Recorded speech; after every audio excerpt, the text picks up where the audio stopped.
హరి ఓం శ్రీ గురుభ్యో నమః.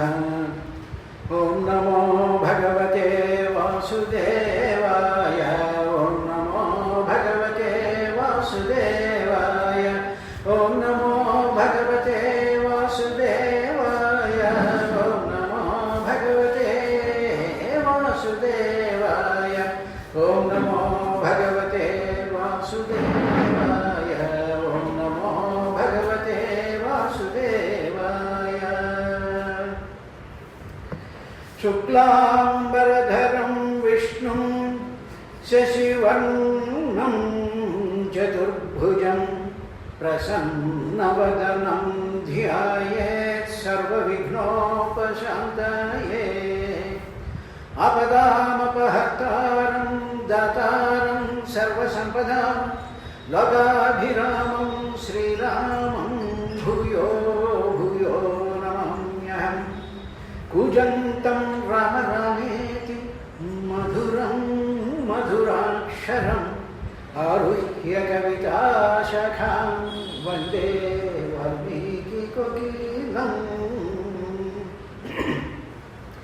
వేదవేద్యే పరే పుంసి జాతే దశరథాత్మజం వేద ప్రాచేతసా దాసీ సాక్షాద్ రామాయణాత్మనా. చరితం రఘునాథస్య శతకోటి ప్రవిస్తరం ఏకైకమక్షరం ప్రోక్తం మహాపతకనాశనం. వాల్మీకి గిరి సంభూత రామసాగరగామిని పునాతి భువనం పుణ్య రామాయణ మహానది.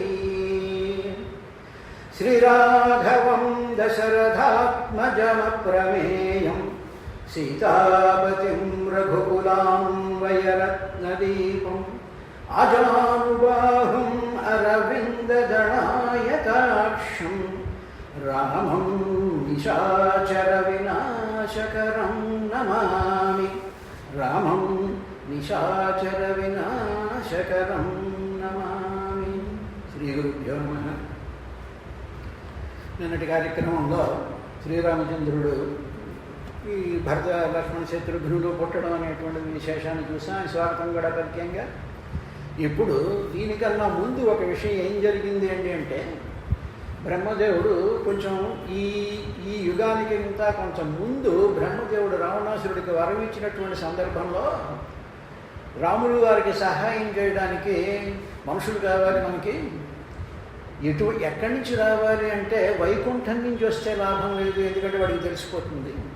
కాబట్టి చాలా కామ్గా వైకుంఠానికి ఏ విధమైనటువంటి సంబంధం లేకుండా ఆయన పరివారం ఏమీ రాకుండా మీరు ఒక పని చేయాలరా అని చెప్పి ఆయన ఏం చేశాడంటే బ్రహ్మదేవుడు ఆ వానరాన్ని జన్మింపజేయడం కోసమని చెప్పి ఆయన ఈ దేవ గంధర్వ యక్ష రాక్షస కిన్నెర ఉరగ నాగ ఈ జాతులు వాళ్ళందరినీ ఆయన ఓ మీటింగ్ పెట్టి ఎవరా అక్కడ రామరావణ యుద్ధం జరగబోతుంది తర్వాత కాలంలో జరిగినప్పుడు ఆయనకి సహాయం చేయడానికి గాను మీరందరూ ఒక పని చేయాలి అనేటప్పుడు ఏమిటి స్వామి చేయమన్నారు. మీరందరూ కూడా గంధర్వ స్త్రీలు అప్సరస స్త్రీలు తర్వాత నాగులు ఉరుగులు వీళ్ళంతా ఇన్ని జాతుల వాళ్ళలో ఉండేటువంటి స్త్రీలతో దేవతలు వీళ్ళందరూ కలిసి వానర సమూహాలని మీరు జన్మింపజేయాలి అనేటప్పటికీ అప్పుడు ఓకే బాగానే ఉంది.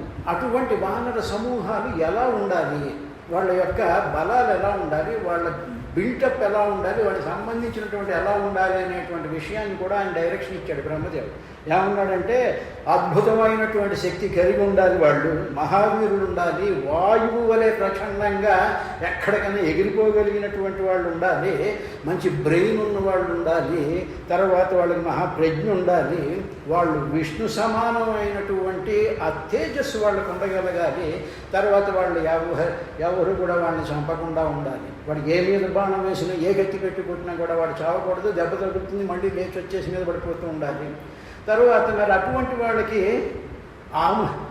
ఆయుధాలు ఏమిటి, ఏమి కావాలి, AK-47 కావాలి, ఏం కావాలంటే వాళ్ళకి అవేమి అక్కర్లేదయ్యా. వాళ్ళకి గోళ్ళు ఉంటాయి, కోరలు ఉంటాయి.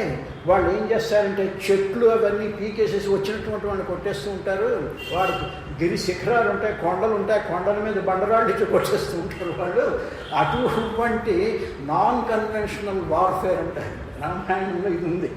అంటే ఏంటి, సాంప్రదాయబద్ధంగా చేసేటువంటి భారత యుద్ధంలో కానీ రామరావణ యుద్ధంలో కానీ జరిగేటువంటి అటువంటి ఆయుధాలు వాళ్ళు ఉపయోగించకూడదు. వాళ్ళు ఇటువంటి ఉండాలి. వాళ్ళతో రక్కి పారేస్తారు. రక్కేస్తే రక్తం వస్తుంది, వాడు ఏడుస్తూ కూర్చుంటాడు.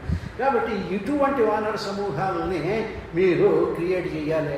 చేసి వాళ్ళందరినీ కూడా ఎక్కడ వాడికి కనిపించకుండా ఆ ఋషిముఖ పర్వతంలోనూ, వృక్ష పర్వతంలోనూ, తర్వాత గంధమాధన పర్వతంలోనూ, మన వెస్ట్రన్ సైడు ఈస్టర్న్ సైడు ఉండేటువంటి సమస్తమైనటువంటి వాటిల్లో, ఇదే కాకుండా ఆఫ్రికా నుంచి కూడా వచ్చారు. ఆ ఆఫ్రికా ఖండంలో ఉండేటువంటి వాళ్ళంతట్లో కూడా దాచేసి కోట్లాది మంది వానరుల్ని రెడీ చేసి పెట్టేయండి అంట. అలాగే మహానుభావాన్ని అన్న తరువాత రావాల్సినటువంటి వాళ్ళు ఎవరు అంటే, ఏమయ్యా ఒకసారి నేను కూర్చుని ఇలాగ హాని ఆవలించాను. ఆవలించేటప్పటికి మీ అందరికన్నా ముందు జాంబవంతుడు నా నోట్లోంచి వచ్చేసాడు.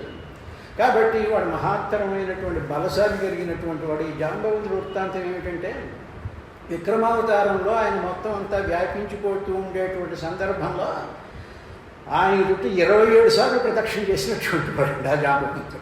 వాడు తక్కువడు కదా.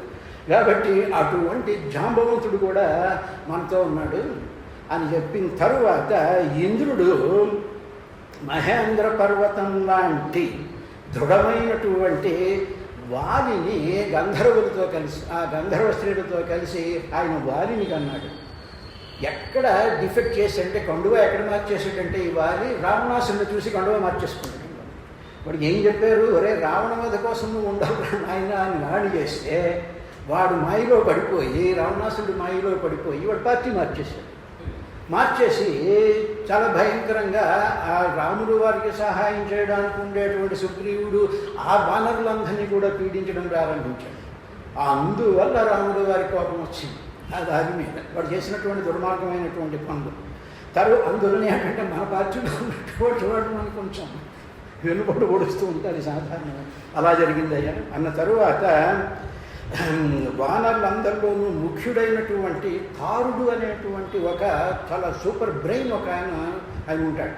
ఆయన అద్భుతమైనటువంటి సలహాలు చెప్తాడు. మూవ్మెంట్ ఆఫ్ వానర్ సైన్యం అంతా కూడా ఏ విధాలుగా రావాలి అనేటువంటి ఆ ప్లానింగ్ అంతా ఇచ్చేటువంటి వాడు బృహస్పతి ద్వారా కనబడ్డాడయ్యా ఆయన. తరువాత గంధమాదనుడు అనేటువంటి వానరుడు కుబేరుడి యొక్క అనుగ్రహం వల్ల ఆయన వచ్చాడు. తరువాత విశ్వకర్మ వల్ల నలుడు అనేటువంటి వానర ప్రముఖుడు వచ్చాడు. ఈ నలుడు నీలుడు వీళ్ళే కలిసి మనకు ఆ సేతువుని నిర్మిస్తారండి. అద్భుతమైనటువంటి శ్లోకాలు ఉన్నాయి యుద్ధకాండలో. ఆ సేతువుని నిర్మించేటువంటి సందర్భంలో బాగా ఉంటుంది అదంతా కూడా. తరువాత అగ్నిదేవుడు వల్ల నీలుడు అనేటువంటి వాడు పుట్టాడయ్యా. తర్వాత మైందుడు ద్విదుడు అనేటువంటి ఇద్దరు ఆ వానర ప్రముఖులు అశ్విని దేవతల వల్ల వాళ్ళు వచ్చారు.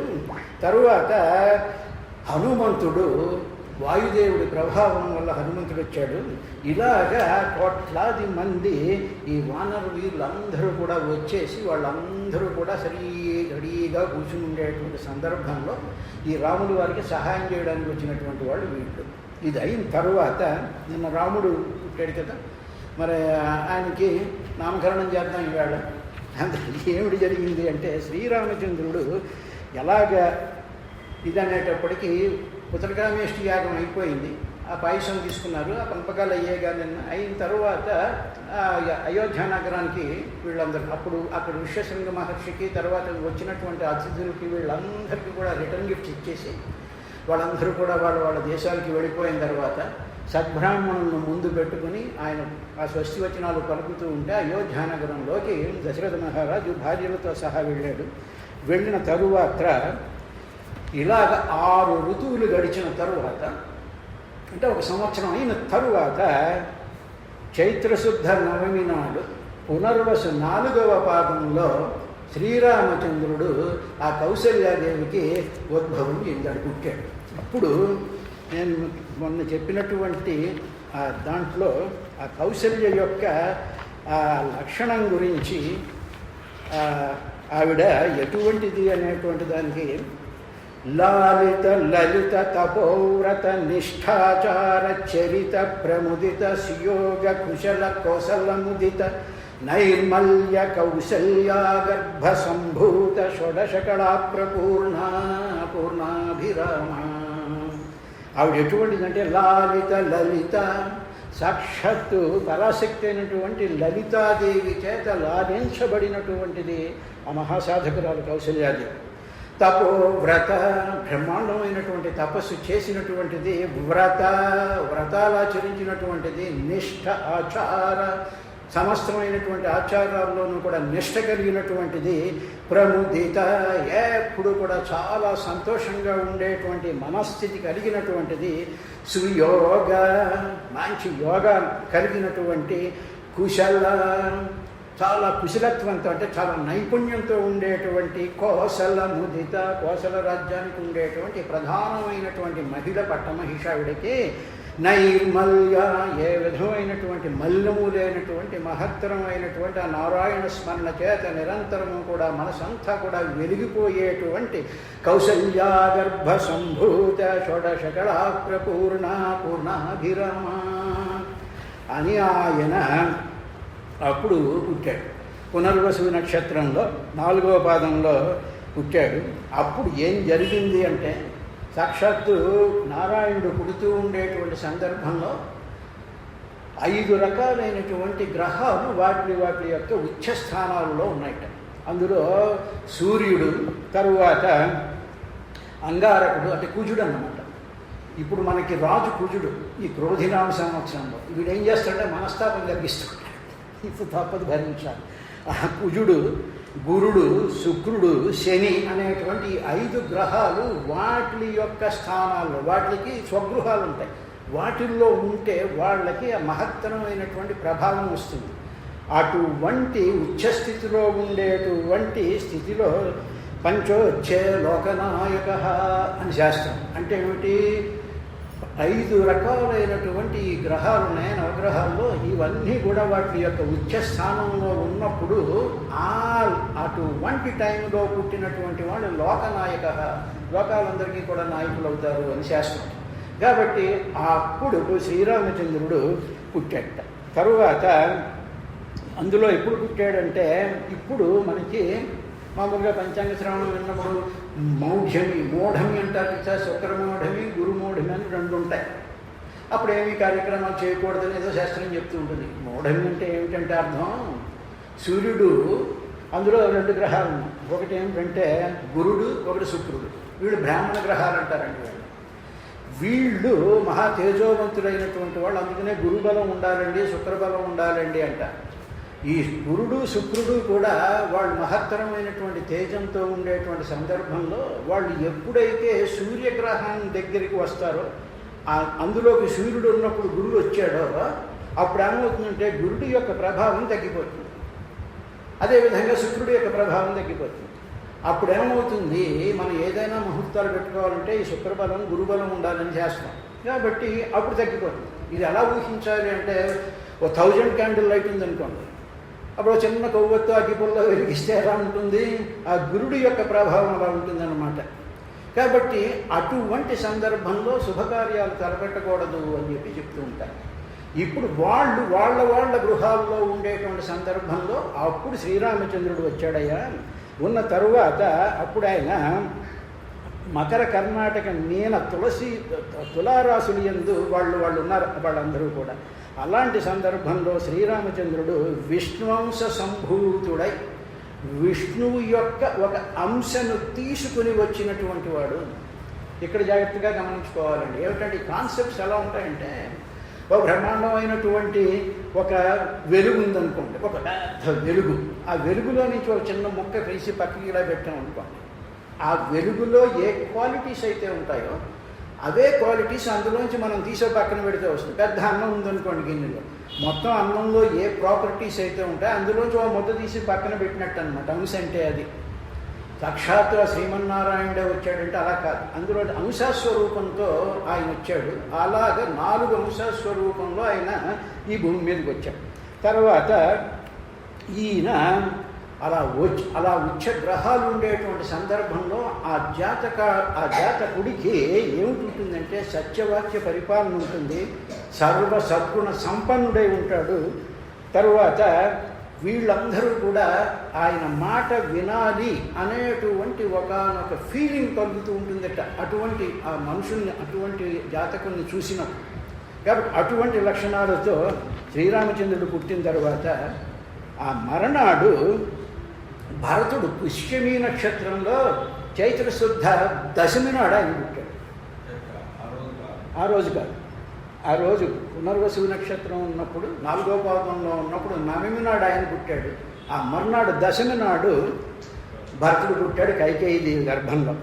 తరువాత లక్ష్మణ శత్రుఘ్నులు ఇద్దరు కూడా వాళ్ళకి ఆశ్లేష నక్షత్రం, అటువంటి వాళ్ళు కూడా దశమి నాడే పుట్టారు వాళ్ళు. సో ముందు ఈయన పుట్టాడు, అగ్రజుడైనటువంటి వాడు అన్నమాట.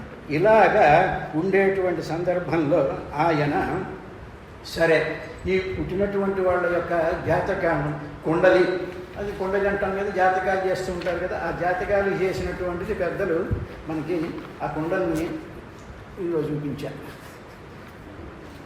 తర్వాత ఒక మాట ఏమిటి అంటే, సాధారణంగా మానవుల యొక్క మనస్తత్వం ఎలా ఉంటుంది అంటే, జాతకం చూపించేసుకుంటే ప్రాబ్లమ్స్ సాల్వ్ అయిపోతాయి అనుకుంటారండి.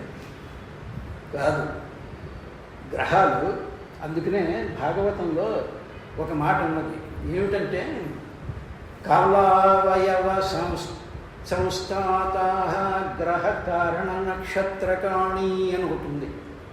కాలం యొక్క అవయవాలు గ్రహ తార నక్షత్రాలు. అంటే కాలం అనేటువంటి ఒక పురుషుడు ఉన్నాడు అనుకోండి. ఇప్పుడు అన్నాను ఈ చేతులు, కాళ్ళు, ముక్కు, మొహం ఇవి అవయవాలు కదా. అలాగ కాలం అనేటువంటి దానికి అవయవాలు గ్రహ నక్షత్ర తారలు. అందువల్ల మనం ఏమనుకుంటామంటే మనని ప్రవోక్ చేసేటువంటిది, మనం నడిపించేటువంటిది కాలం. ఆ కాలం మనం నడిపిస్తూ ఉంటే దేని ద్వారా నడిపిస్తూ ఉంటుందంటే గ్రహ నక్షత్ర తారణ. అందువల్ల ఈ చేతితో నేను నడిపిస్తున్నాను అంటే నా మనసు నడిపిస్తుంది. దీన్ని పట్టుకో, దీన్ని ఇలా చేయి, అలా చేయి, ఇది అవయవం మాత్రమే. కాబట్టి ఆ గ్రహ నక్షత్ర తారలు అనేటువంటి ద్వారా వాటిని నడిపిస్తూ ఉంటుంది. అందుకని బాబాగారు కూడా ఎక్కడ అని ఉంటాడు కదా.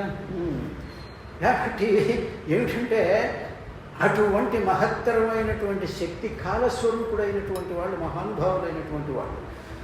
మనం ఎక్కడ పొరపాటు పడకూడదు అంటే, ఒకే పుస్తకాలు చూపించుకోవచ్చు, వాటి ప్రకారం ప్రాయశ్చిత కనులు ఏమో ఉంటాయి, అవన్నీ చేసుకోవచ్చు, తప్పేం లేదు. కానీ నిరంతరము కూడా మనసులో భగవంతుడి యొక్క నామాన్ని, భగవంతుడి యొక్క రూపాన్ని, భగవంతుడి యొక్క ఆ స్థితిని మనం నిర్మలంగా మనసులో పెట్టుకున్నప్పుడు కాలం దగ్గరికి వస్తుంది.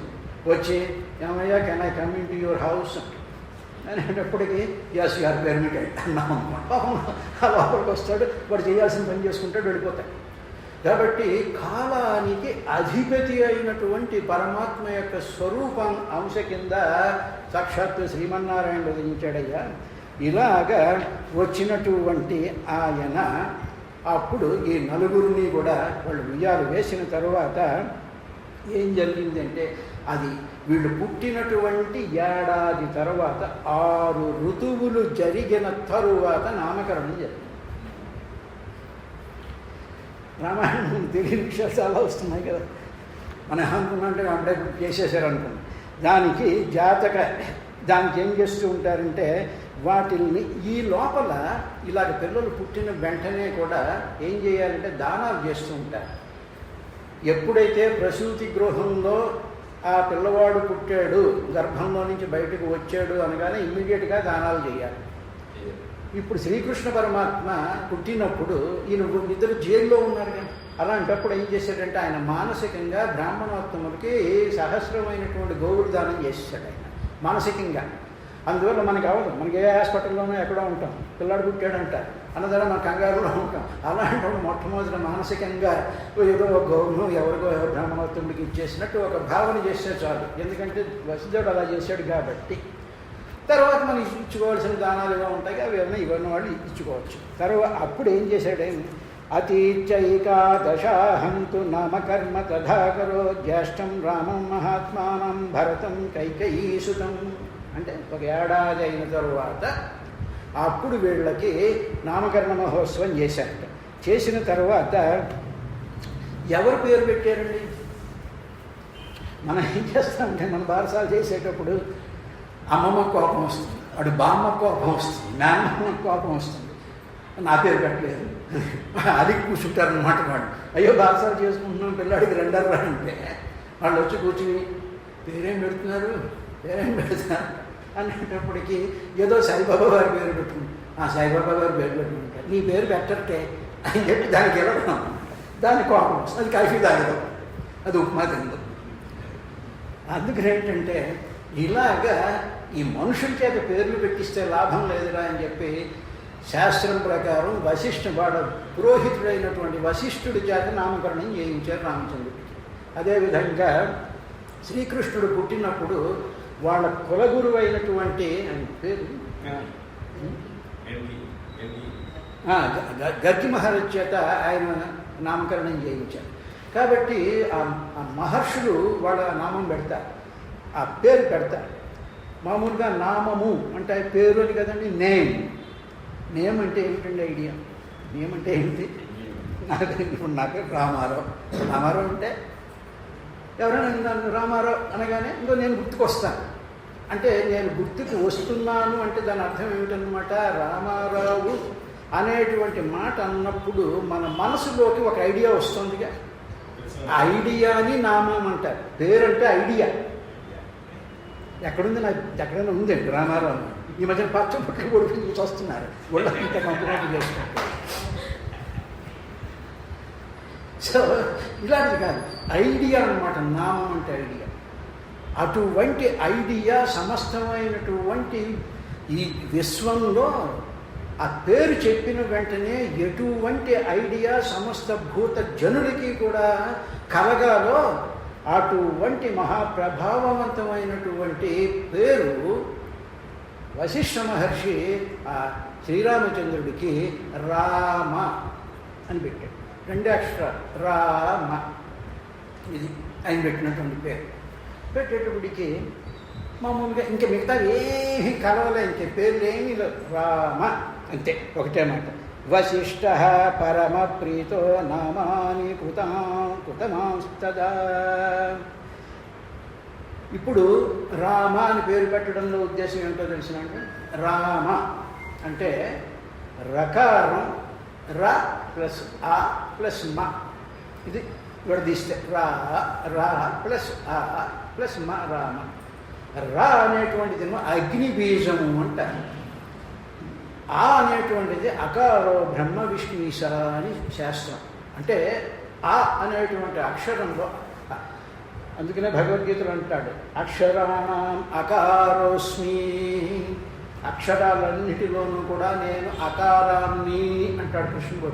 అకారం అంటే ఏంటంటే అకారో బ్రహ్మ విష్ణు ఈశ అని అర్థం. అంటే ఏమిటన్నమాట? ఆ రా అగ్ని బీజం ప్లస్ ఆ అంటే బ్రహ్మ విష్ణు మహేశ్వరులకి వాళ్ళ భార్యలకి సంబంధించినటువంటి సమస్తమైనటువంటి శక్తి ఈ అగ్ని బీజంలో కలిస్తే అది రా అవుతుంది. అయిన తరువాత మా అనేటువంటిది శాంతి బీజం. ఏమిటండి దీంట్లో ఉండేటువంటి రహస్యం ఏమిటండి అంటే, ఈ రాములు వారిని మనం తలుచుకున్నప్పుడు రామాయ నమః అని మనం అన్నప్పుడు ఏం జరుగుతుందండి అంటే, మనలో అనేక రకాలైనటువంటి ఆలోచనలు, సుఖాలు, దుఃఖాలు, గందరగోళాలు, అలజడులు, ఉత్సాహాలు ఇవన్నీ ఉంటాయిగా మన మనసు నిండా. ఇలా ఉండేటువంటి వాటిలన్నింటినీ కూడా అగ్ని బీజం దహించి పారేస్తుంది. ఇట్ క్లీన్స్ ఎవ్రీథింగ్ అన్నమాట. అలాగా ఆ రామశబ్దాన్ని మనకి ఏదైనా సరే ప్రాబ్లం వచ్చినప్పుడు, ప్రాబ్లం రానప్పుడు కూడా మనకు అనేక రకాలైన ఉంటాయి. వీటన్నిటినీ కూడా దహించి వేసేటువంటి అగ్నిబీజం రా. అది ఎప్పుడైతే అదంతా కూడా దహించబడుతుందో అప్పుడు మనసంతా కూడా ప్రశాంతంగా ఉంటుంది. కాబట్టి శాంతి బీజం రామనామానికి ఉండేటువంటి అర్థం. ఒకసారి ఇలాగే జరిగిందిట. పెద్ద వరద వచ్చేస్తుందిట. వరద వచ్చేస్తూ ఉంటే ఒక ఆవిడేమో అక్కడికి వెళ్ళాలి, అవతల గట్టికి వెళ్ళాలి. వెళ్ళేటప్పటికి భయంకరంగా ఉంది, వర్షం చీకటి పడిపోయింది, చాలా గందరగోళంగా ఉంది, భయపడిపోతాం. ఇంతలో ఎవరో సాధువు వచ్చాట. అయ్యా స్వామి, నేను అక్కడికి వెళ్ళాలి, నా కూడా ఏమీ లేదన్నాడు. రామరామ అనుకుంటూ వెళ్ళిపో అన్నాడు. అనేటప్పటికీ చాలా నమ్మేసింది, నమ్మకం ఉండాలి కదా. రామ రామ రామ రామ రామ అనుకుంటూ వెళ్ళేటప్పటికి ఏమైపోయింది, హాయిగా దాటుకుంటూ వెళ్ళిపోయి అక్కడి నుంచి వెళ్ళొస్తాం స్వామి అని చెప్పి.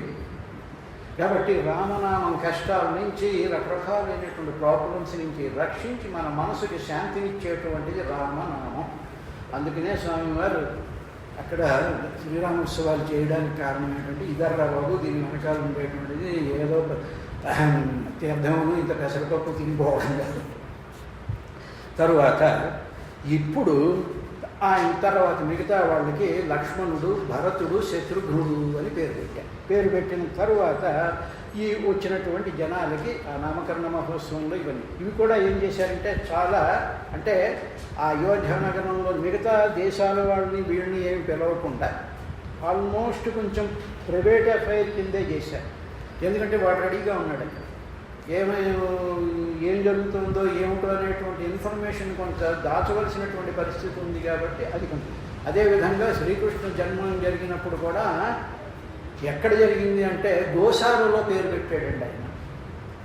రాజభవనంలో కాకుండా గోశాలలో పేరు పెట్టాల్సి వచ్చిందండి. ఎందుకంటే కౌన్సిల్కి తెలిస్తే ప్రాబ్లమ్స్ వస్తాయి కాబట్టి అలాగా ఆయన పేరు పెట్టిన తర్వాత వీళ్ళందరినీ కూడా వశిష్ఠ మహర్షి దగ్గరికి విద్య దానికోసం అని చెప్పి సకల శాస్త్రాలు నేర్చుకోవడానికి అని చెప్పి ఆయన ఈ రామలక్ష్మణ భరత శత్రుఘ్నులు నలుగురు కూడా వాళ్ళకి 14 ఏళ్ళు వచ్చే వరకు కూడా ఆ అయోధ్య నగరంలో సమస్తమైనటువంటి విద్యలు కూడా నేర్చుకుని అన్నింటిలో కూడా నిష్ణాతులయ్యి ఏకసంధాగ్రాహులయ్యి మహా తేజోసంపన్నులై విలసిల్లుతూ ఉండేటువంటి సందర్భంలో 14 ఏళ్ళు 15 ఏళ్ళు ఆ యుక్త వయసు వచ్చేటప్పటికి సరే మనం మామూలుగా అంతే కదా, పిల్లకి యుక్త వయసు వచ్చేసింది, ఇంకా సంబంధాలు, మ్యాట్రిమోనీసు, ఎవరు సంబంధం చెప్పండి అది ఇది అంటూ ఉంటాం కదా.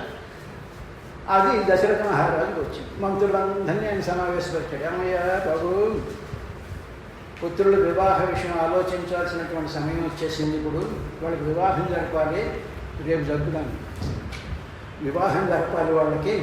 కాబట్టి మనం ఏదైనా సరే ప్లాన్ ఆలోచించండి, మనకి తగ్గటువంటి కన్యలు ఎక్కడైనా ఏ ఏ దేశాల్లో ఉన్నారో ఏమిటో దానికి సంబంధించినటువంటి టోటల్ ఇన్ఫర్మేషన్ అంతా తీసుకురండి అని ఆయన మీటింగ్ పెట్టుకునేటువంటి టైంలో ఆ ద్వారపాలకుడు స్వామి స్వామి భయభక్తి బాబోయ్ బాబోయ్ బాబోయ్ బాబోయ్ అంటే లోపలికి వచ్చేటప్పుడు ఇదేంట్రా బాబు, పిల్లలకి సంబంధం చూద్దాం అనుకుంటూ ఏడుస్తూ వాడు కంగారు పడుతూ వచ్చేసాడు, వణికిపోతున్నాడు, వచ్చేసి ఏమైంది రా అన్నాడు.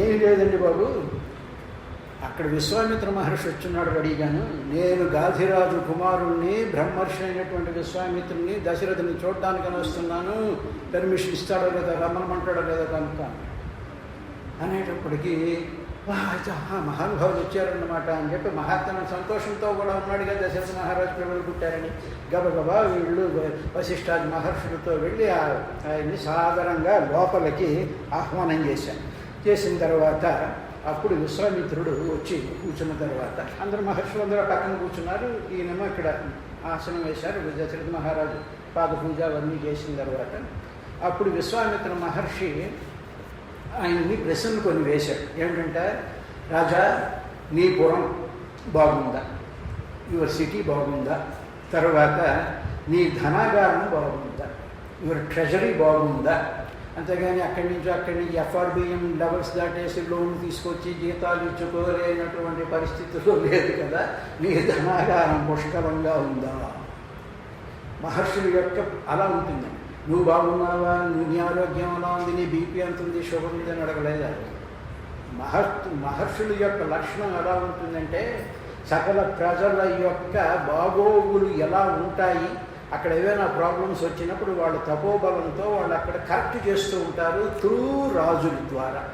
అందువల్ల ఆయన అడిగాడు, నీ బంధుమిత్రులందరూ కూడా సుఖంగా ఉన్నారా, తర్వాత నీకు వచ్చేటువంటి శత్రువులందరినీ కూడా జయించగలుగుతున్నావా, అతిథి సత్కారాలు బాగా చేస్తున్నావా అని అడిగిన తరువాత ఆయన ఇంకొక మాట కూడా అన్నాడు.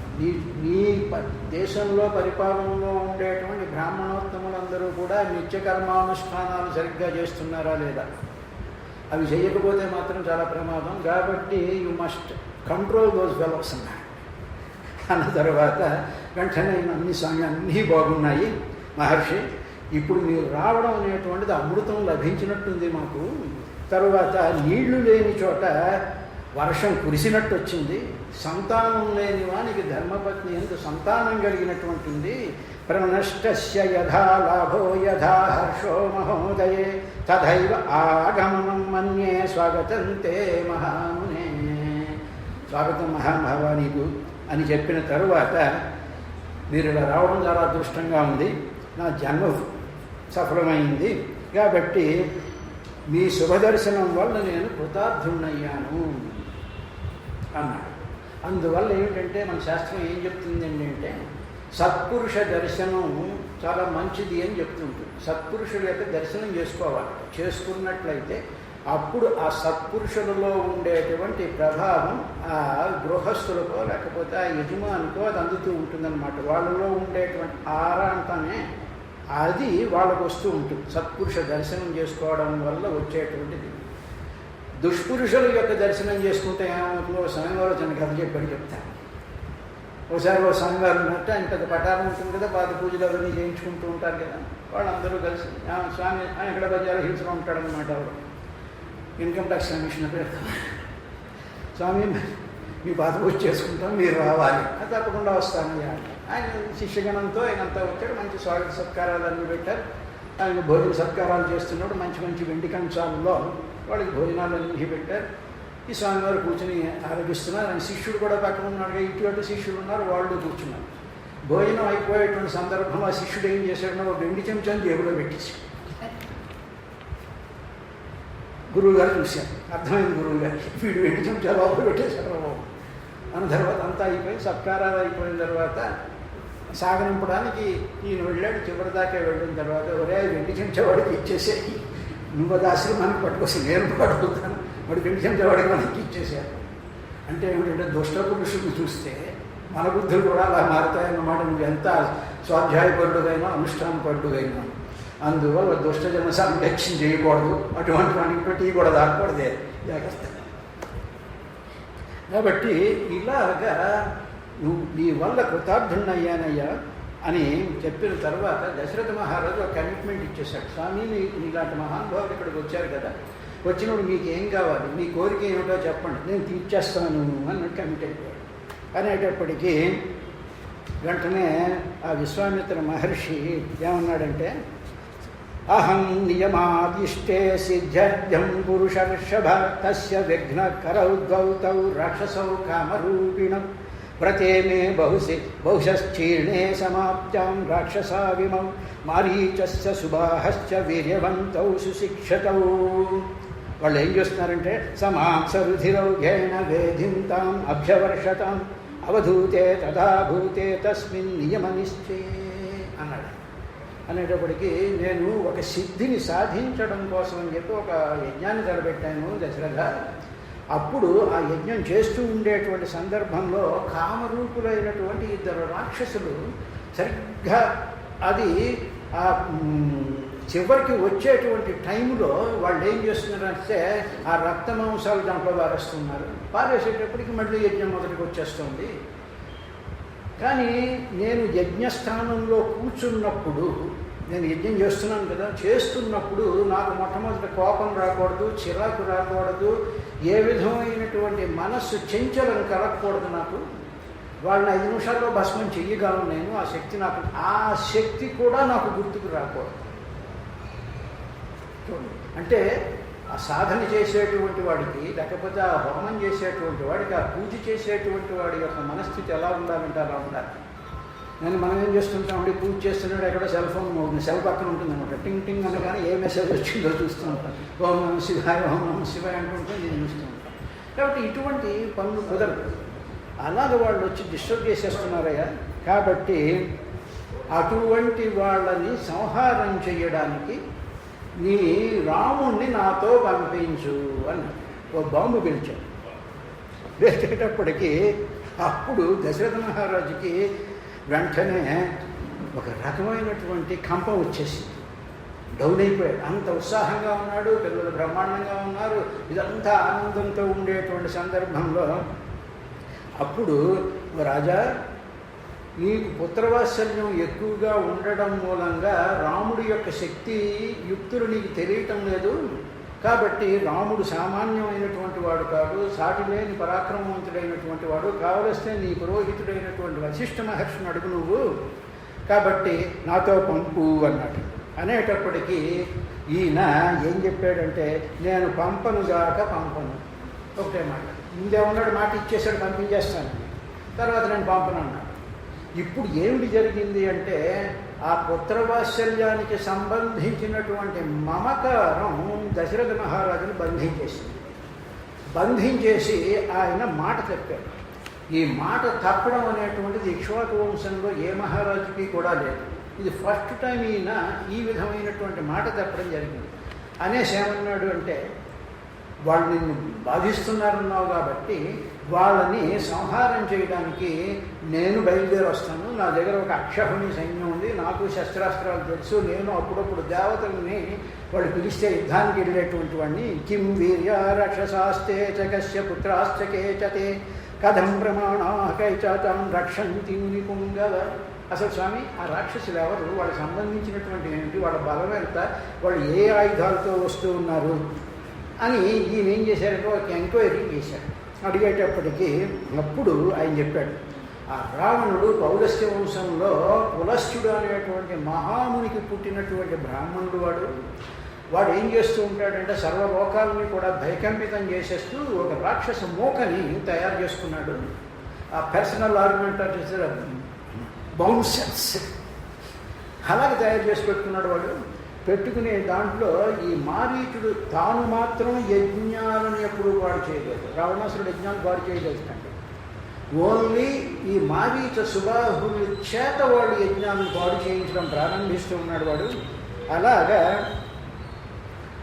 వాళ్ళిద్దరూ ఉన్నారు. నువ్వు అడిగావు కదా ఎవరు వస్తున్నారు యజ్ఞాన్ని పాడు చేయడానికి, వాళ్ళిద్దరూ వస్తున్నారు అనగానే దశరథ మహారాజు దండం పెట్టేసి, ఐ కెనాట్ హెల్ప్, నేను రాలేను, యుద్ధం చేయలేను. రెండో మాట చెప్పాడు, నేను వస్తాను, యుద్ధం చేస్తాను, అక్షౌణి సైన్యం తీసుకొస్తాను, పెంచి పారేస్తాను అన్నటువంటి వాడు.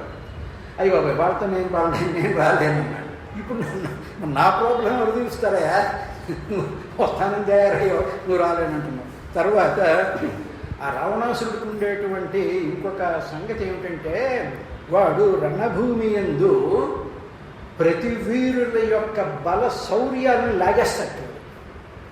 శ్రీరామచంద్రుడు ఏం చేస్తాడంటే, తనలో ఉండేటువంటి శక్తిని, మంచితనాన్ని, ప్రియకదర్శనాన్ని, జతక్రోధత్వాన్ని, ఆత్మతత్వాన్ని, ఆ తేజోమయం అంతటినీ కూడా అవతల వాళ్ళకి ఇస్తాడు.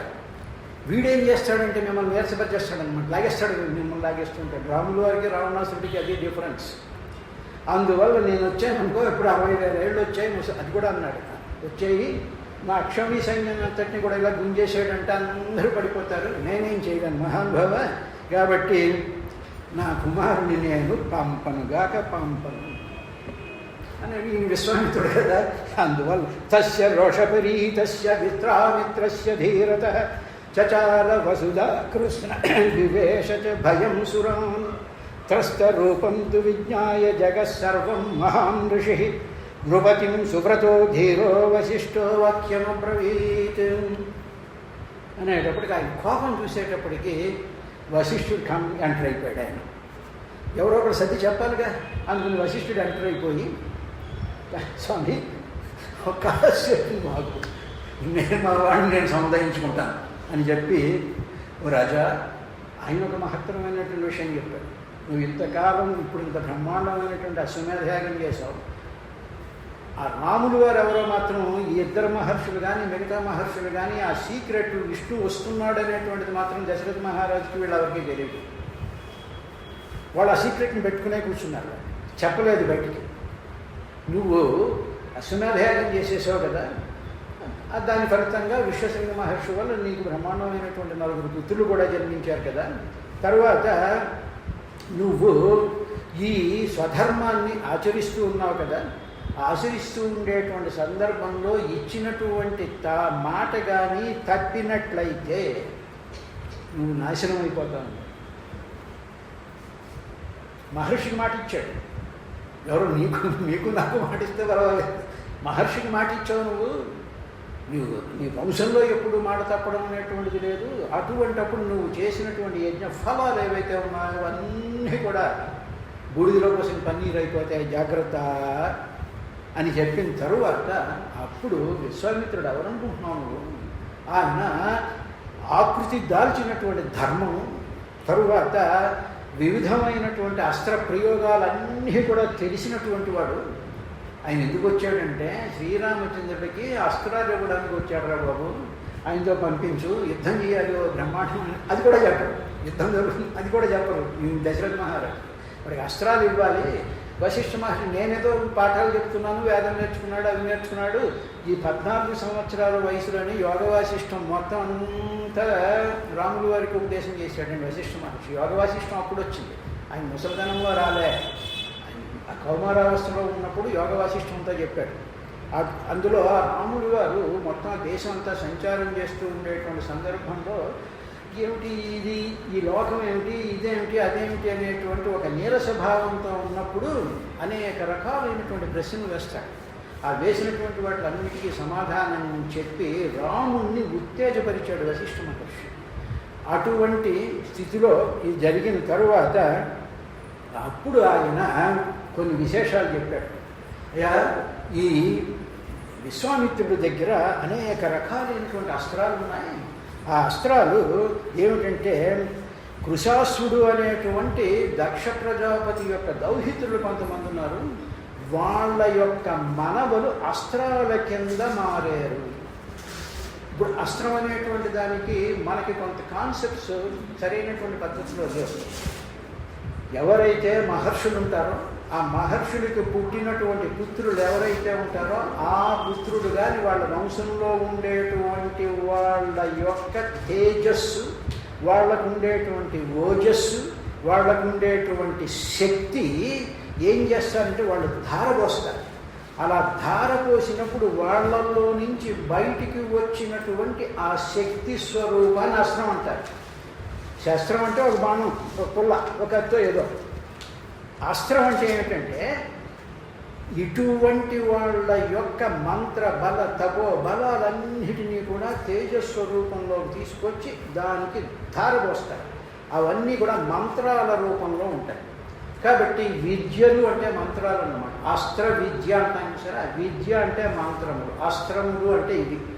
ఆ మంత్రస్వరూపంలో ఉండేటువంటివి ఆ బాణాలలోకి వీళ్ళు ఆవాహన చేస్తారు. చేసి ఆ బాణాన్ని వదులుతారు. వదిలినప్పుడు అది అది అది వెళ్ళి వాళ్ళకి తగులుతుందన్నమాట. ఇప్పుడు తగిలింది ఏమిటి అంటే బాణం పుల్ల కాదు, కత్తి కాదు, ఈట కాదు. తగిలింది అందులో ఉండేటువంటి తేజస్సు అన్నమాట. ఆ అగ్ని తేజం ఉంటుంది దాంట్లో. అటువంటి వాటిని అస్త్రములు అంటారు. కాబట్టి ఇటువంటి అస్త్రాలన్నీ కూడా రాముడికి ఇస్తాడయ్యా. అందువల్ల ఇది లోక సంరక్షణార్థం జరగవలసినటువంటి విశేషం. అందుకని నువ్వు ఇంకేమీ మాట్లాడకుండా ఆయన వెనకాల నువ్వు పంపించు అని చెప్పి ఆయన పంపిస్తాడు. అందుకనే సకల ముని గణ వినుత కుశిక ఇహకుల జనిత నిఖిల శస్త్రాస్త్రమహిత మంత్రోపదష్ట యాగ నిష్ఠా పరివేష్ట త్రిశంకు స్వర్గ స్రష్ట యజ్ఞ పరిరక్ష దీక్షానుగమన త్రైలోక్య రక్ష దక్ష అని ఆ మునులు ఇచ్చినటువంటి అస్త్రాల ప్రభావంతో ఈయన బయలుదేరి వెళ్ళమని చెప్తారు. అనేటప్పటికీ సరే అయితే ఇంకా వశిష్ఠ మహర్షి చెప్పాడు, ఆయన కూడా కన్విన్స్ అయ్యాడు, సరే నేను పంపిస్తాను అన్నాడు. అన్న తర్వాత రాముణ్ణి ఆయన అడిగింది రాముణ్ణి, లక్ష్మణుని అడగలే. అనేటప్పటికి లక్ష్మణుడు ఏం చేశాడు, నేను వెనకాల వచ్చేస్తానని రామలక్ష్మణుడు ఇద్దరు బయలుదేరారు. వీళ్ళిద్దరూ ఒకటి, భరత శత్రుఘ్నులు ఒకటి. ఒకళ్ళని విడిచి ఎప్పుడు ఒకళ్ళు ఉండేవారు కాదు. రాముడితో లక్ష్మణుడు ఆడుకోవడం, పడుకోవడం, చదువుకోవడం ఇవన్నీ. అక్కడ భర్త శత్రుఘ్నులు ఇద్దరు, వాళ్ళ కాంబినేషన్ వేరు. వీళ్ళిద్దరూ ఇలాగని ఈ నలుగురు పెరుగుతూ ఉండేటువంటి సందర్భంలో అప్పుడు ఆయన ఆ రాముణ్ణి పట్టుకెళ్ళమన్నప్పుడు దశరథుడికి కాస్త బాధ కలిగి కౌశల్యతో కూడా చెప్పి నాకు విశ్వామిత్రుడు వచ్చాడు తీసుకెళ్తున్నాడు అంటే సరే అని చెప్పి స్వస్త్యయనం అని చెప్పి కౌశల్య చాలా ధైర్యంగా ఉంటుంది. ఆవిడికి కొంత తెలుస్తుంది, ఓహో విశ్వామిత్రుడు వచ్చాడు అంటే నా రాముడికి ఏదో జరుగుతుందన్నమాట అనేటువంటి విషయాన్ని గ్రహించినటువంటి ఆవిడ స్వస్త్యయనం చేసి ఆయన యథాశీర్వచనం చేసి పంపిస్తుంది. అలాగే దశరథ మహారాజు కూడా పంపిస్తారు. అలాగా వచ్చినటువంటి ఆ దశరథ మహారాజు ఆ రామలక్ష్మణులు ఇద్దరూ కూడా ఆయన వెంట వెళుతూ ఉండి సరయూ నదీ తీరానికి వచ్చేటప్పటికి అక్కడ దక్షిణ తీరాన్ని దాటిన తరువాత పాపము రాముడు సుకుమారంగా ఉండేవాడిగా కాస్త సెన్సిటివ్గా ఉండి సుకుమారంగా ఉండేటప్పటికి కొంచెం నీరసపడ్డట్టుగా చూశాడు విశ్వామిత్రుడు. అమ్మా నీరసం వచ్చింది ఇంటి అని బల అతి బల అనేటువంటి 2 మంత్ర విద్యలని రామ నీకు అది ఉపదేశం చేస్తాను అన్నాడు. దీనికే త్యాగరాజస్వామి వెడలను కోదండపాణి అని చెప్పి విశ్వామిత్రుడితో వెళ్ళేటువంటి ఆ దృశ్యం అంతటినీ కూడా ఆయన కీర్తనలో పెట్టాడండి. అలాగా ఇవి వెళుతూ ఉన్నప్పుడు ఆ మంత్ర ప్రభావం చేత నీకు అలసట కానీ ఆకలి దప్పులు కానీ నీకు ఉండవయ్యా రామ. తరువాత నీవు ఒకవేళ నిద్రపోతున్నావు అనుకో, నిద్రపోతూ ఉండేటప్పటికి నేను చెప్పినటువంటి అతి బల మంత్రాలు ఉన్నాయే ఆ మంత్రముల యొక్క తేజస్సు నీ మీద స్క్రీన్ లాగా పనిచేస్తుంది. అందువల్ల మనం నిద్రపోయేటప్పుడు అప్పుడు ఏం చేయాలంటే సెల్ ఫోన్లో అడ్డమైనవి చూడకూడదండి. ఆ రామనామన్నో లేకపోతే ఏదో ఒక జపాన్నో సాయినాథుడి నామాన్నో మనకు నచ్చినటువంటి దైవం యొక్క స్మరణ చేసుకుంటూ ఉన్నప్పుడు ఆ మంత్రంలోనో అందులో ఉండేటువంటి ప్రభావం మనం నిద్రపోతుంటే మన శరీరాన్ని మన మనసుని రక్షిస్తూ ఉంటుంది. అటువంటప్పుడు ఏ దుష్ట శక్తులు కూడా మన మీద రావు. ఇది రహస్యం. అందువల్ల విశ్వామిత్రుడు ఆ మంత్ర విద్యలో ఉండేటువంటి విశేషాన్ని చెప్తూ ఈ మంత్ర ప్రభావం వల్ల నీ బాహుబలాన్ని ఎవడు కూడా లాగేయలేడు. నువ్వు నిద్రపోతున్నప్పుడు కూడా ఏ విధమైనటువంటి ఇది రాదు. తర్వాత నీ సౌందర్యం ఉందే, నీ సుకుమారత్వం ఉందే, అది ఏమీ పోదు, యాజ్ ఇట్ ఈస్గానే ఉంటుంది అని ఆయన ఆ మంత్రాలని నీవు జపిస్తూ నడిచినా గనకాలరా. ఉదాహరణ మనం కారులో వెళ్తున్నాం అనుకోండి, ఏదో ఎక్కడి నుంచో వెళ్తూ ఉన్నాం. అలాంటప్పుడు ఏం చేస్తూ ఉండాలంటే కంటిన్యూస్గా నామాన్ని మనం జపిస్తూ కూర్చోవాలి. డ్రైవర్ నడుపుతూ ఉంటాడు, మనం కూర్చున్నప్పుడు రామాయ నమః లేకపోతే సాయినాథాయ నమః, ఏదో మనకి ఏ భగవంతుడి మీద నమ్మకం ఉందో ఆ భగవంతుడిని నిత్యము కూడా మనం స్మరిస్తూ ఉండేటువంటి సందర్భంలో అప్పుడు ఆ శక్తి ఉంది చూసారా, ఆ నామోచ్చారణ వల్ల కలిగినటువంటి శక్తి మనకి తేజస్సునిస్తుంది, బలాన్ని ఇస్తుంది, అలసటను ఇవ్వదు, పరిపూర్ణంగా రక్షిస్తూ ఉంటుంది. కాబట్టి అతిబల మంత్రాన్ని జపిస్తూ పయనించు అని చెప్పి విశ్వామిత్ర మహర్షి అని చెప్పాడు. అయిన తర్వాత అప్పుడు వీళ్ళు వెళ్ళిన తర్వాత గురు కార్యాణి సర్వాణి నియుజ్య కుశికాత్మజే ఊషుస్థాం రజనీం తత్ర సరవ్యాం సుసుఖత్రయ. చాలా దూరం ప్రయాణం చేసిన తర్వాత దక్షిణ తీరంలో అక్కడ సాయంత్రం అయిపోయింది. సాయంత్రం అయిపోయిన తర్వాత రామ అనుష్ఠానం చేసుకోవాలి, సంధ్యావందనాది క్రియలన్నీ చేయాలి. రామాయణం అంతా కూడా ప్రతి సర్గలోనూ చీకటి పడింది, ఉదయం అయింది అంటే అనుష్ఠానం సంధ్యావందనం చేస్తూ ఉంటారు. ఈ సంధ్యావందనం అనేటువంటిది అన్ని వర్గాల వాళ్ళకి కూడా ప్రిస్క్రైబ్ చేయబడింది ఆ కాలంలో. కాబట్టి ఆ సంధ్యావందనం మహత్తరమైనటువంటి మంత్రరాజమైనటువంటి గాయత్రి ఉపాసనతో కూడుకున్నటువంటిది కాబట్టి అది చెయ్యాలి. అలాగా చేస్తూ ఉన్నప్పుడు గురువుగారు ఏం చేస్తున్నారు, పడుకునేటప్పటికీ గురు కార్యాణి సర్వాణి నియుజ్య కుశుకాత్మజే ఊషుస్థాం రజనీం తత్ర సరవ్యాం సుసుఖం త్రయ. అప్పుడు శ్రీరామచంద్రుడు లక్ష్మణుడు కూడా గురువుగారు పడుకున్నారు అని చెప్పి ఆయన పాదాలు వర్తడం ప్రారంభించారు, హాయిగా నిద్రపోవడం. అంటే గురువుని ఎలాగ సేవించాలి అనేటువంటిది రామాయణంలో సాక్షాత్తు నారాయణ చేసి చూపించాడు. ఇది రహస్యం. అందువల్ల గురు కార్యాణి సర్వాణి అన్నీ ఒకటే కాదు, కాళ్ళు పట్టడమే కాదు, అన్నీ. గురువుగారు లేచారు అంటే గురువుగారి కన్నా ముందు నువ్వు లేచిపోవాలి. ఆయన కావలసినటువంటి బ్రష్ టూత్పేస్ట్ ఇస్తారా, అవన్నీ వాళ్ళ స్నానానికి ఏదో నీళ్లు పెట్టాలి కదా, అవన్నీ తీయాలి. ఇవన్నీ ఎందుకు చెయ్యాలి అంటే మనని నడిపించేటువంటిది గురుతత్వము కాబట్టి అది తేజో సంపన్నులైనటువంటి వాళ్ళు ఆ విధంగా చేశారయ్యా అన్న తరువాత తెల్లవారేటప్పటికీ వీళ్ళు ఆ సేవ చేసేసి రామలక్ష్మణులు ఇద్దరు కూడా పడుకున్నారు. విశ్వామిత్ర మహర్షి వచ్చాడు.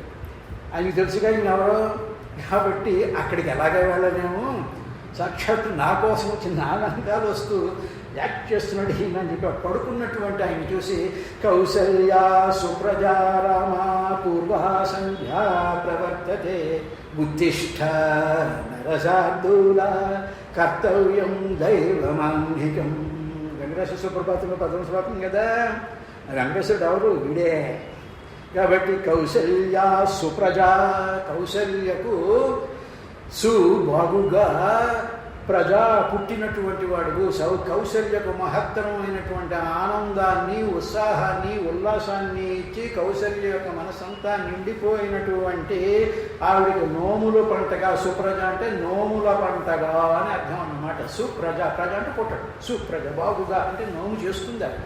అటువంటి వాడికి పుత్రుడైనటువంటి రామ పూర్వా సంధ్యా ప్రవర్తతే. సూర్యుడు నెమ్మదిగా వస్తున్నాడయ్యా, సంధ్య వస్తుంది. సంధ్యాకాలం అంటే సూర్యుడు బాగా 8 తర్వాత రావడం కాదు, ఉషోదయం ఇంకా సూర్యుడు వచ్చే ముందే వేసుకోవాలట. కాబట్టి పూర్వా సంధ్యా ప్రవర్తతే, ప్రవర్తిస్తూ ఉంది సంధ్యాకాలం. ఈ సంధ్యకి ఉషకి సంబంధించినటువంటి అనేక మంత్రాలు వేదాల్లో ఉన్నాయండి. సరే మనకి ఎవరో టైం ఉన్నట్టు చెప్పుకుందానండి వాటి గురించి. ఉత్తిష్ట నరసార్దూల, ఉత్తిష్ట లే స్వామి నరసార్దూల, నరులలో శార్దూలము అంటే అయినటువంటి వాడు కర్తవ్యం దైవమాన్నికం. నిన్ను ఎందుకు లేపుతున్నాను అంటే నీకు కర్తవ్యం ఉంది, దైవమాన్నికం. దైవుడు నిర్ణయించింది, నేను నిర్ణయించింది కాదు, దైవమాన్నికం. అది ఉంది కాబట్టి నువ్వు నిద్ర లేవయ్యా అనేటప్పటికీ ఆ విశ్వామిత్రుడి యొక్క మాటలు ఈయన పాటించి గబగబా లేచి ఆయన కాళ్ళకి దండం పెట్టేసేసి దేవతలకి, ఋషులకి, పితృదేవతలకి వీళ్ళందరికీ కూడా అర్ఘ్యాలన్నీ కూడా సమర్పించేసిన తరువాత ఆ గురువుగారు వెంట ఆయన వెళుతూ ఈ సరయూ నది, గంగా నది సంగమ ప్రాంతం దగ్గరికి వచ్చాడు. వచ్చిన తరువాత అక్కడ ఒక బ్రహ్మాండమైనటువంటి ఒక ఆశ్రమం, చాలా అక్కడ మహర్షులు చాలామంది ఉన్నారు. వెళ్ళగానే ఒక రకమైనటువంటి ప్లెజాంట్ స్థితి కనిపిస్తుంది. అనేటప్పటికీ శ్రీరామచంద్రుడు అడిగాడు, స్వామి ఈ ఆశ్రమం ఏమిటి, ఎంత బాగుంది అని అడిగాడు. రామా, ఈ ఆశ్రమం ఎవరిదో పూర్వం నేను చెప్తాను. ఇందులో చాలా తమాషా అయినటువంటి ఒక విచిత్రమైనటువంటి విషయం ఉందండి. ఇందులో ఏమిటంటే కృతోద్వాహం తు దేవేశం గచ్చంతం సమరద్గణం ధర్మయామాస దుర్మేధాహుం కృతశ్చ మహాత్మన. ఈ ఆశ్రమంలో పూర్వం కందర్పుడు ఉండేవాడు, మన్మధుడు, వాడు ఆకారం ధరించి ఉండేటువంటి వాడు. అటువంటి సమయంలో ఏం చేశాడంటే శివుడు ఆయన తపస్సు చేసుకుంటూ ఉన్నాడు. తపస్సు చేసుకుంటూ ఉంటే పార్వతీదేవి ఆయన భర్తగా పొందడం కోసం అని చెప్పి ఆవిడ అక్కడ ఇది చేస్తున్నాడు. నీకు ఎందుకమ్మా, నేను హెల్ప్ చేస్తాను, వాడి మీద 4 బాణాలు వేస్తే ఇదైపోతాడు అనేసేసి వాడు ఏం చేశాడు అంటే దుర్బుద్ధి అయినటువంటి కాముడు ఆయన తపస్సుకు భంగం కలిగించాడు. భంగం కలిగించేటప్పటికీ కృతోద్వాహం తు దేవేశం గచ్చంతం సమరద్గణం అని తర్వాత అవదగ్ధస్య రౌద్రేణ చక్షుషా రఘునందన. ఆ శివుడు 3వ కన్ను తెరిచి ఆ కందర్పుని బూడిద చేసి పారేశాడయ్యా. అలాగా బూడిద చేసేసిన తరువాత ఆయన క్రోధాగ్నికి మొత్తం శరీరం అంతా పోయింది. అప్పుడు ఆ మన్మధుడు అనంగుడయ్యాడు. అంటే ఏ విధమైనటువంటి అంగాలు లేవు, కానీ ఆ మన్మధుడు అనేటువంటి వాడు అలాగ బతికే ఉన్నాడు. ఏమిటండి ఈ కథలో ఉండే, ఇప్పుడు వీళ్ళు ఎక్కడికి తీసుకెళ్తున్నాడండి? ఈయన మొట్టమొదటి కథ ఇది. వివాహం చేయాలి, అది రేపు ఉంది కదా, కళ్యాణం చేయాలి. కళ్యాణం చేయాలంటే పెళ్లి కొడుకు ఎలా ఉండాలి, ఏ విధంగా ఉండాలి, అందుకోసం అన్నమాట. అంటే ఏమిటన్నమాట, కామము విజృంభించేటట్టు ఉండకూడదు, కామం అనేటువంటి ధర్మంగా ఉండాలి. కాబట్టి మనలో ఉండేటువంటి పనికిరాని కోరికలు ఉంటాయి చూసారా, నాకు పెళ్ళి అవుతుంది, నా మామగారు మోటార్ సైకిల్ ఇస్తాడు, ఉంగరాలు పెడతాడు, అక్కడ భూమి రాస్తాడు, తర్వాత మేడ మీద పాట రాసిస్తాడు, ఇంకా చేయకూడదండి. ఆ కోరికలన్నిటినీ కూడా భంగం చేశాడు. అందువల్ల రామ ఈ కథ చెప్పడంలో మొట్టమొదటి ఆశ్రమానికి తీసుకెళ్లడంలో ఏమిటంటే నీకు వివాహం చేయడానికి తీసుకెళ్తున్నాను, నీకు తెలియదులే, కాబట్టి నువ్వు ఏ విధమైనటువంటి కోరికలు ఏమీ లేకుండా సాక్షాత్తు నా భార్య సీతామహాలక్ష్మి అనేటువంటి విషయంలో పరిపూర్ణంగా ధర్మబద్ధంగా ఉండాలి. అటువంటి సందర్భంలో మనలో ఉండేటువంటి కోరికలన్నిటినీ కూడా మనలో ఉండేటువంటి ఆ శివ మంగళతత్వం ధ్వంసం చేసేస్తుంది. కాబట్టి అందువల్ల వీడికి అనంగుడు అని పేరు వచ్చింది, భస్మం అయిపోయాడు. ఇప్పుడు కోరికకి ఏదైనా అంగాలు ఉంటాయండి. నాకు కోరిక కలిగింది అనుకోండి, కూల్ డ్రింక్ తాగాలని కోరిక కలిగింది. ఆ కోరికకి ఏవైనా అవయవాలు ఉంటాయా? కోరికకి అవయవాలు ఉండవు. తీసుకునేటువంటి కూల్ డ్రింక్కి మాత్రం షేప్ ఉంటుంది, అవునా? కోరికకి అవయవాలు ఉండవు, షేప్స్ ఉండవు కోరికలకి. అది తీసుకునేటువంటి దానికి షేప్ ఉంటుంది. అన్నం తినాలి అనేటువంటి కోరిక ఉందని, అన్నం తినాలంటే దానికి ఒక షేప్ ఉంటుంది, దానికి ఒక ఆకారం ఉంటుంది. కాబట్టి కోరికకి షేప్స్ ఉండవు కాబట్టి ఆయనకి అంగములు లేవు అని పేరు పెట్టారు. అదే అనంగుడు అంటే అర్థం.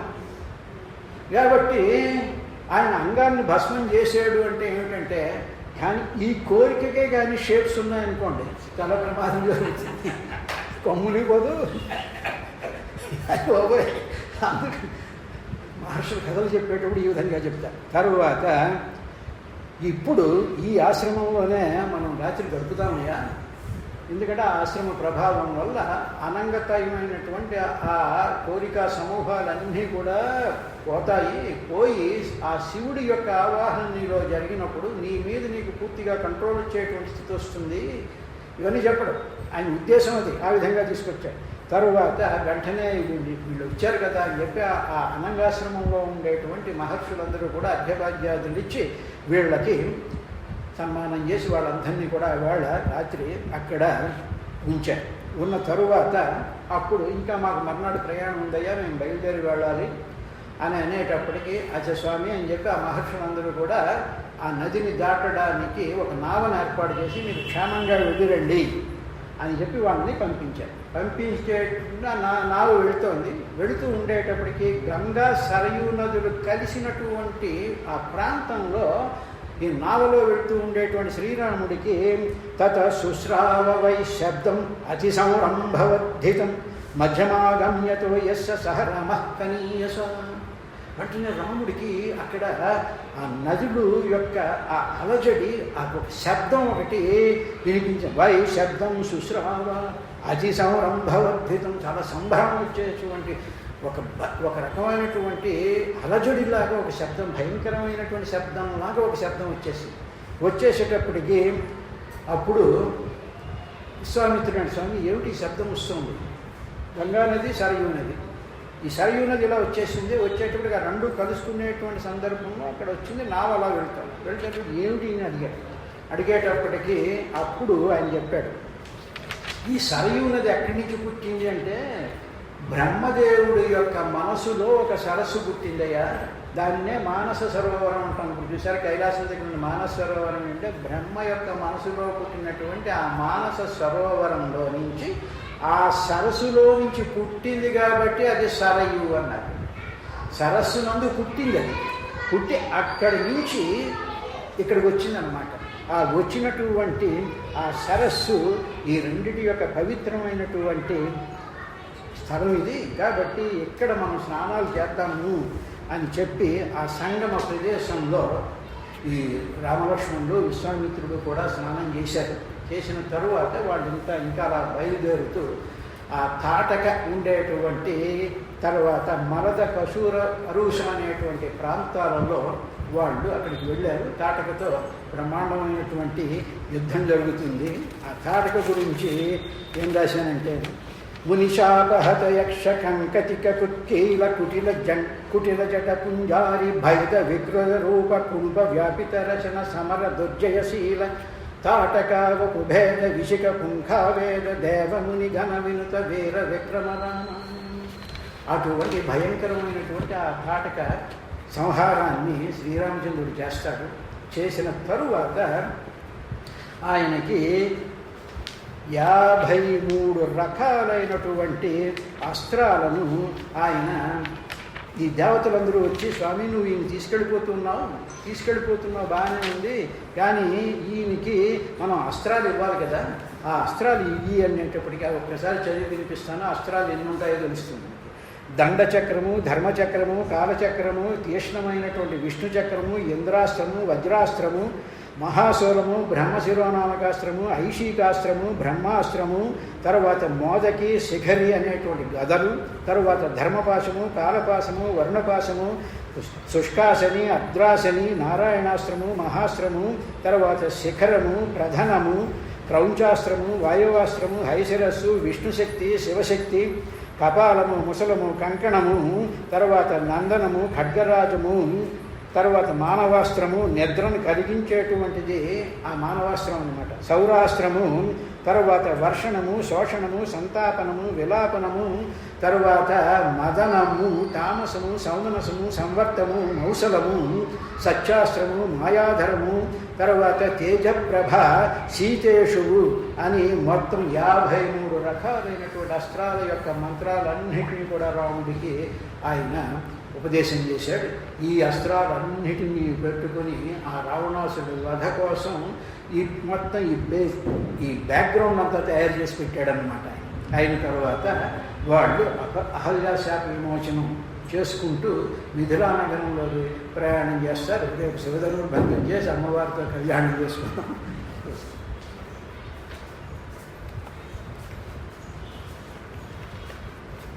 స్వస్తి ప్రజాభ్యః పరిపాలయంతాం న్యాయేన మార్గేణ మహిం మహిషాః గోబ్రాహ్మణేభ్యः శుభమస్తు నిత్యం. లోకాః సమస్తాః సుఖినో భవంతు.